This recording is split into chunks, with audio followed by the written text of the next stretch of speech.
it dawned on me that I should probably like introduce myself, since I know I have some new viewers to my channel these days. So if you're new here, welcome. My name's Jana. I've been trucking for about 2 years, and the purpose of this channel is to take people along on the experience of being a new truck driver and all the crazy and interesting and weird things that you go through in this job. Stressful things, a lot of stressful things, but also just to help people when I can. And that's really the purpose of this particular video. And this video is the second video I've done in the last couple of weeks, inspired by a really great channel, which is Old Guy 379. That is by a guy named Glenn. He's awesome. I highly recommend his channel. I especially am gearing this video toward new drivers, people who are in CDL school, people who are thinking about getting a CDL.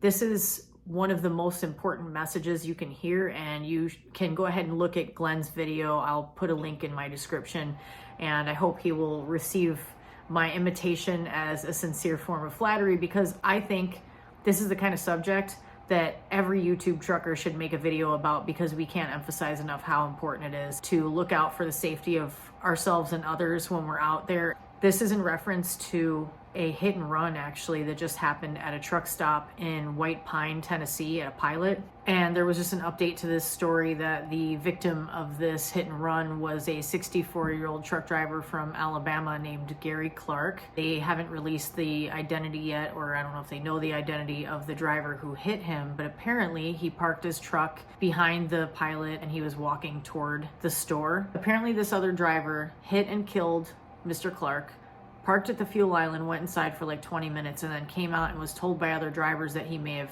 hit this driver and killed him. And then he got back in his truck and drove away.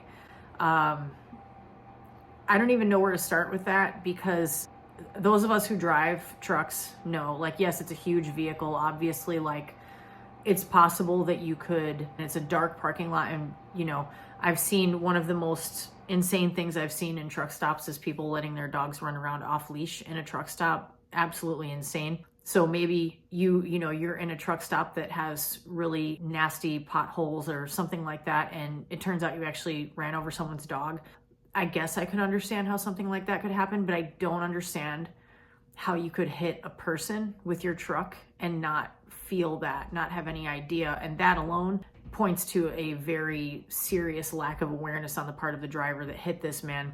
It's hard to say what the circumstances were though. Like, was he under the influence? Was he exhausted? How dark was it, the lot? You know, there are a lot of different things that could be at play. So I'm not gonna speculate, because it's really impossible to say without more details. And I hope, side note, it's kind of noisy here. It's like real quiet, and then I have a space heater that turns on intermittently because I'm in Chicago and it's freezing cold outside and it's drafty in my apartment, and then you can hear my upstairs neighbors walking around stuff. So hopefully that's not too distracting. But the purpose of this video, what I want to talk about, is safety in the truck stop. I feel like this is one of those things that you never really would talk about in training. You're not probably even going to talk about it when you're at a new company, or like when you're in CDL school. It's just one of those things that sort of gets swept under the rug, like a lot of aspects of what also kind of overlaps with just common courtesy. As a truck driver, we have a major problem with that in the industry as a whole. And the thing about that that's unfortunate is that the worst case scenario of that is someone getting harmed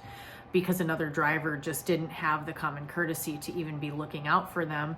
But it's also just a basic aspect of safety. There's a few things that I wanted to get into that are just basics of how to exist in a truck stop that is as safe as it possibly can be.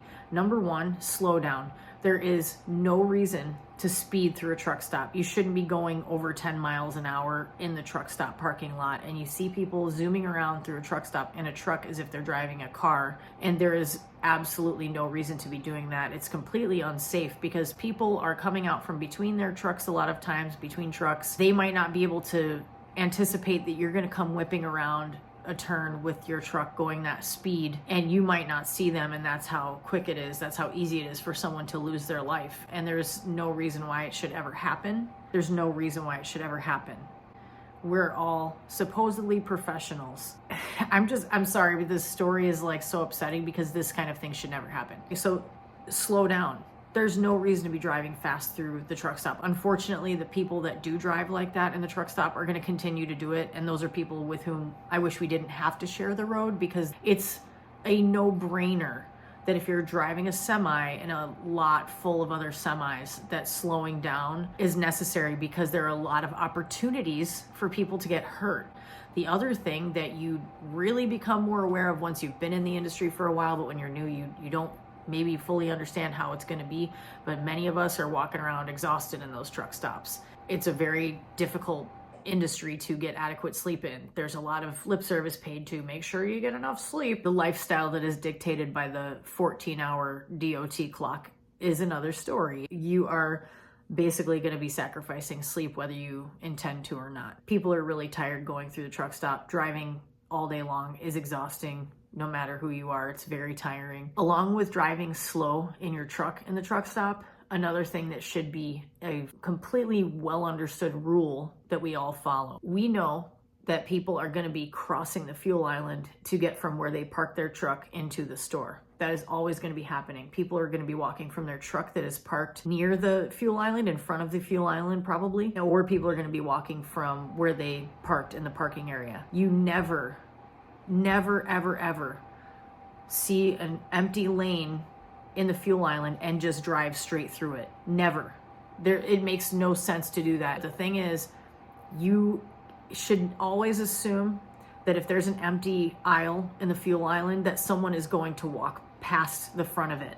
And you should always come to a stop, or come to at least almost a stop at the fuel island itself before you pull through it. Look both ways multiple times, just like when you're a little kid and they tell you to, when you cross the street, look this way, then look this way again.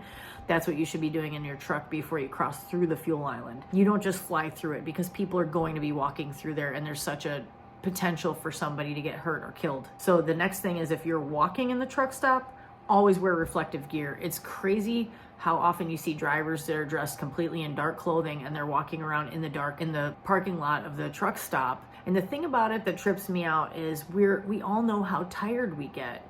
So you assume when you see other truckers pulling in that they're tired too, and it's dark, and it's like more tiring when the days are shorter and it gets dark earlier. And someone's pulling in and it's like the end of their day and they've been working for 12 or 13 hours already, like a lot of us do every day. And they don't see you if you're dressed all in black, and they just might not be able to see you. You're emerging from between trucks, and it's that easy for someone to get killed. And not only that, but like the person who's the driver, if they just couldn't see you, and then they have to live with the fact that they took your life and they didn't, maybe they weren't even really speeding. It's just the way that you were invisible to them made it so that something tragic happened. So that's super important. Wear reflective gear. Another thing is, when you're emerging from between trucks, be careful and be thoughtful about how exactly you do that. Don't just step out without looking. Don't just walk out full speed. Stop for a second and look around you.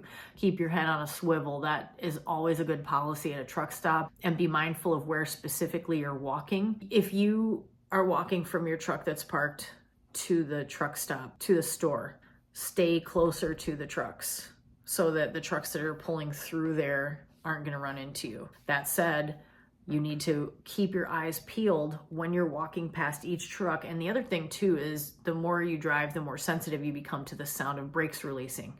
So when you hear that, you're looking around you, you're looking to the source of that sound to see, is a truck about to start moving? And for me, what I always try to do is, when I'm walking past trucks and it's a time of day when people have their curtains open still and they are maybe coming and going from the truck stop, like people just stop there for a break and then they're going to leave. I look as I'm walking past trucks, and if there's drivers in those trucks in the driver's seat, I make eye contact with them so that I know that we see each other. So we know where we're at. So I know that they're like not necessarily about to just pull out their truck, or they see me, they see that I'm there. You can really get someone's attention just by making eye contact with them, and that alone is useful to let them know, hey, I'm here. Another thing that my dad told me before I started trucking, and it sounds a little paranoid, but I think it's smart, is that in certain truck stop situations, there are going to be trailers parked back to back.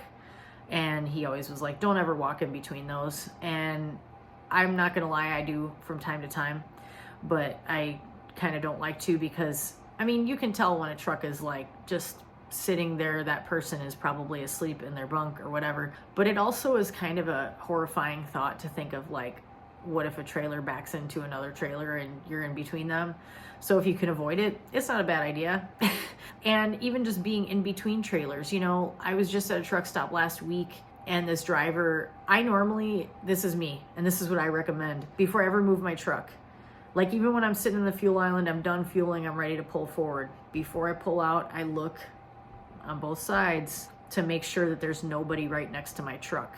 And also to make sure I don't still have a fuel pump in the truck, because one time when I was exhausted, I pulled out a fuel pump, and luckily it was at the company terminal, and they said I was the third person to do it that week, but still, it can happen.